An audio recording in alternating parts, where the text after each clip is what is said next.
अस्सलामुअलैकुम। बिना टाइम गवाते हुए शुरू करते हैं आज जो तीसरा नंबर है वो, और बाब एक का।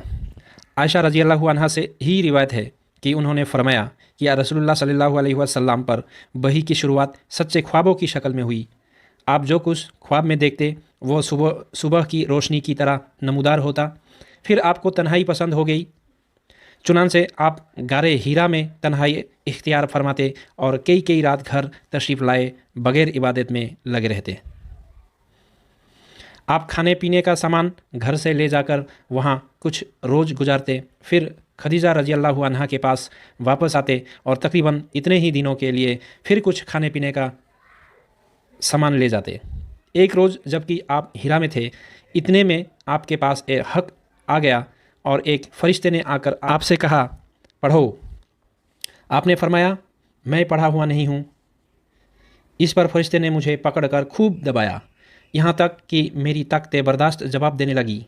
फिर उसने मुझे छोड़ दिया और कहा, पढ़ो। फिर मैंने कहा, मैं तो पढ़ा हुआ नहीं हूँ। उसने दोबारा मुझे पकड़कर दबोचा, यहाँ तक कि मेरी ताकत बर्दाश्त से बाहर हो गई। फिर छोड़कर कहा, पढ़ो। मैंने फिर कहा कि मैं पढ़ा हुआ नहीं हूँ।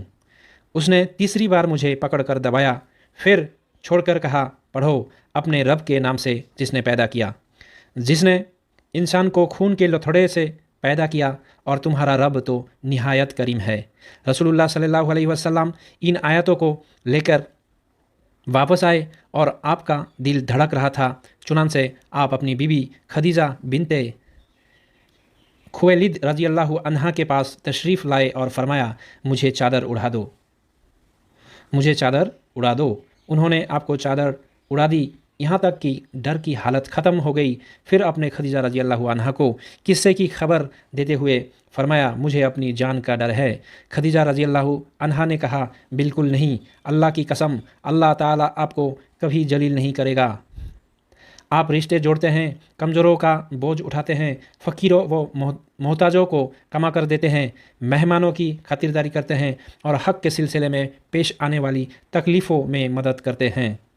फिर खदीजा रजी अल्लाह अन्हा रसूलुल्लाह सल्लल्लाहु अलैहि वसल्लम को साथ लेकर अपने चाचाजाद भाई बरका बिन नौफल बिन असद बिन अब्दुल उज्जा के पास आई।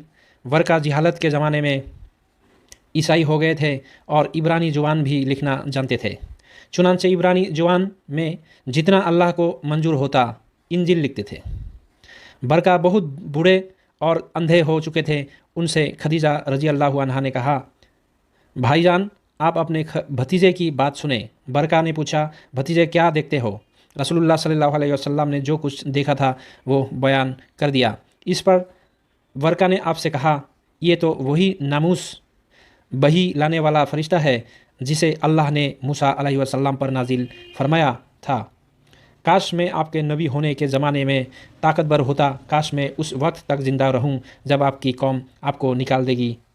रसूलुल्लाह सल्लल्लाहु अलैहि वसल्लम ने फरमाया, अच्छा तो क्या वो लोग मुझे निकाल देंगे?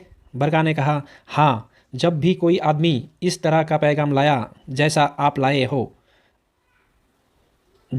लाए हैं तो उससे ज़रूर दुश्मनी की गई, और अगर मुझे आपका ज़माना नसीब हुआ तो मैं तुम्हारी भरपूर मदद करूँगा। उसके बाद बरका जल्दी ही मर गए और बही रुक गई। फ़ायदे, बही रुक जाने के ज़माने में सिर्फ कुरान के नाजिल होने में देर हुई थी। हज़रत जिब्रील का आना जाना ख़त्म नहीं हुआ था, और जब कभी आप पहाड़ पर अपने आप को गिरा देने के इरादे से चढ़ते तो आपको तसल्ली देने के लिए हज़रत जिब्रील अलैहि वसल्लम तशरीफ़ लाते और आपको नबी बरहक होने का पैगाम सुनाते। औनुलवारी 1/52। तो इसमें हमें पता चलता है कि नबी जी खुद भी, जैसे कहते हैं ना, पहाड़ से गिरने के लिए, यानी अपने आप को गिरा देने के लिए, जिसको कहते हैं सुइसाइड करने के लिए पहाड़ पर चढ़ते थे। इसमें पता चलता है हमारे हदीस के हिसाब से, है ना। फिर जो है जिब्रील अलैहिस्सलाम समझाते थे कि आपको नबी बरहक होने का पैगाम सुनाते, फिर, है ना, फिर वो सुइसाइड नहीं करते, मतलब नबी सल्लल्लाहु अलैहि वसल्लम। तो आज के लिए इतना ही। पूरा वीडियो देखने के लिए बहुत बहुत शुक्रिया। तो नेक्स्ट नंबर 4 पे मिलते हैं।